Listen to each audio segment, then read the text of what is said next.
চাকরি পাওয়ার এটাই সেরা সুযোগ। আকর্ষণীয় বেতনে পল্লী বিদ্যুৎ বোর্ডের যে বিশাল একটি সার্কুলার প্রকাশিত হয়েছে, এটিতে আপনি চাইলে আবেদন করতে পারেন। আপনারা জানেন যে 2150টি পদের বিশাল একটি সার্কুলার চলমান। বাংলাদেশ পল্লী বিদ্যুৎ বোর্ড কিন্তু কয়েকদিন আগে এই সার্কুলারটি প্রকাশ করেছে। তো এই সার্কুলারের বিভিন্ন বিষয় নিয়ে আমি কথা বলবো, শেষ পর্যন্ত আমার সাথেই থাকুন। চলুন তাহলে শুরু করা যাক।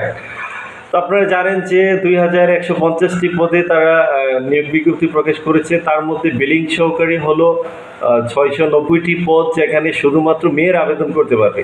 তো বিশেষ করে যারা আপনারা মেয়েরা বিভিন্ন সার্কুলারে আবেদন করে থাকেন এবং চেষ্টা করছেন, দীর্ঘদিন ধরে চাকরির জন্য চাকরি হচ্ছে না, তো আপনারা কিন্তু এই একটা সার্কুলার আপনাদের জন্য কিন্তু ভালো একটা সুযোগ।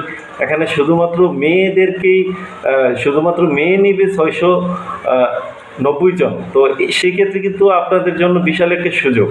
তো আমি মনে করব যে এই সুযোগটা আপনাদের কোনোভাবেই নষ্ট করা উচিত না। ভালো একটা স্যালারির বেতন কিন্তু এখানে আপনারা জানেন যে 19,000 টাকার উপর বেসিক, যা অন্যান্য সরকারি চাকরিতে 16তম গ্রেডের মাত্র 9,000 টাকা বেসিক। তো সেক্ষেত্রে সব কিছু মিলে প্রায় 33 থেকে 35,000 টাকার মতো কিন্তু আপনার বেতন আসবে।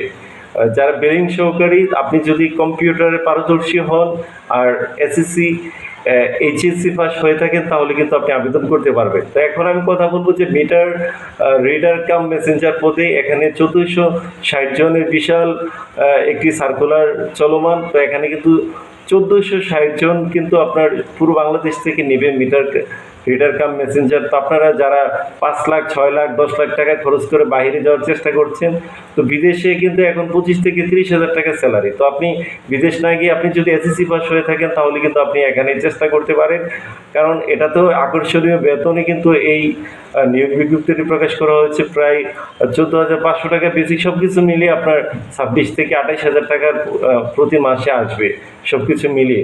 তো সেক্ষেত্রে কিন্তু আপনারা চেষ্টা করতে পারেন। তো এখন এই চাকরি কিন্তু আপনার এই চাকরির পরীক্ষা পাশ করা কিন্তু খুবই সহজ, যদি আপনি 2 থেকে 3 মাসের একটি গুছানো প্রিপারেশন নেন। কারণ এমসিকিউ পরীক্ষা হয়, প্রতিদ্বন্দ্বী তেমন একটা থাকে না। অন্যান্য সরকারি চাকরিতে যে পরিমাণ আবেদন পড়ে, এই চাকরিতে কিন্তু তেমন আবেদন পড়ে না। আপনি মিটার রিডার কাম মেসেঞ্জার পদে কাজটা একটু কঠিন হলেও আপনি কিন্তু মানসম্মত একটা স্যালারি পাবেন। তো নাই মামার চেয়ে কানা মামা ভালো। আপনার কোনো চাকরি না থাকার চেয়ে একটা নর্মাল চাকরি থাকা অনেক ভালো। তো আপনি যদি এখন থেকে গুছানো একটা প্রিপারেশন নেন, তাহলে কিন্তু আপনি এই পরীক্ষা পাশ করা সম্ভব এবং এই চাকরিটাও পাওয়া সম্ভব। তো এখন বিলিং সহকারী এবং মিটার রিডার কাম মেসেঞ্জার পদে বিগত অনেকগুলো পরীক্ষা হয়েছে। তো সেই প্রশ্নগুলো আপনার অ্যানালাইসিস করে আপনি প্রিপারেশন নিতে পারেন।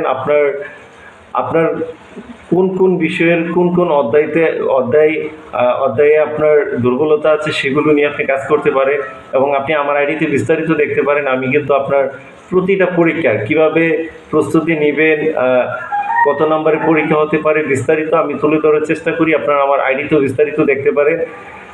তো যারা আবেদন করেন না, আবেদন করে নিতে পারেন। যদি আপনি এই সার্কুলারটা মিস করেন, তাহলে পরবর্তীতে আপনাকে আফসোস করতে হবে। এই ধরনের সার্কুলার মূলত 4 বছর 5 বছর পর পর একটা হয়। তো যারা আবেদন করেন না, আবেদন করতে পারেন। যারা নতুন আছেন, কীভাবে প্রস্তুতি নেবেন, যদি আপনাদের পরামর্শ অথবা সাজেশন লাগে, আমাকে ইনবক্স করতে পারেন। সময় দেওয়ার জন্য সবাইকে অসংখ্য ধন্যবাদ। যদি এই ভিডিওটা আপনাদের ভালো লাগে, অবশ্যই লাইক কমেন্ট শেয়ার করবেন। আর পরবর্তীতে আপনি কোন সার্কুলারের উপর ভিডিও দেখতে চান, অবশ্যই কমেন্টে জানাবেন। সবাইকে অনেক ধন্যবাদ। আসসালামু আলাইকুম।